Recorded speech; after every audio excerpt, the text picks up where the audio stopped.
परतीच्या पावसाने उत्तर अहिल्यानगर जिल्ह्यामध्ये शेतकरी बांधवांच्या पिकाचे मोठे नुकसान झाले आहे. या सर्व गोष्टींची पाहणी करण्यासाठी माजी कृषी मंत्री बाळासाहेब थोरात हे गेले आहेत. याचबरोबर संगमनेर तालुक्यात देखील अतिवृष्टीने झालेल्या नुकसानीची पाहणी करत लोकनेते बाळासाहेब थोरात यांनी शेतकऱ्यांच्या बांधावर जाऊन त्यांना दिलासा दिला.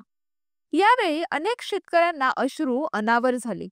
शेतकऱ्याने आता वेळ न दवडता तातडीने संपूर्ण कर्जमाफी करून शेतकऱ्यांना मदत करावी अशी मागणी यावेळेस केली आहे.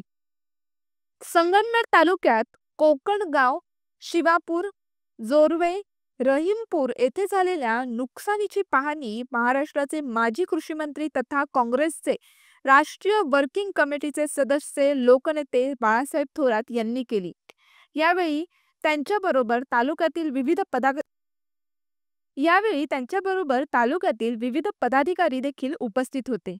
कोकणगाव परिसरात झालेल्या अतिवृष्टीची पाहणी लोकनेते बाळासाहेब थोरात यांनी सायंकाळी उशिरा केल्यानंतर पडझड झालेल्या घरांची पाहणीही त्यांनी केली.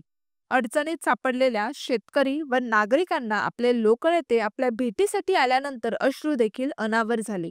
संकटाच्या काळामध्ये माजी मंत्री बाळासाहेब थोरात हे कायम शेतकरी व नागरिकांच्या पाठीशी उभे आहेत व आजही आमच्या सुखदुःखात सहभागी होत असून आम्हाला सार्थ अभिमान आहे, असे अनेक महिला व नागरिकांनी सांगितले.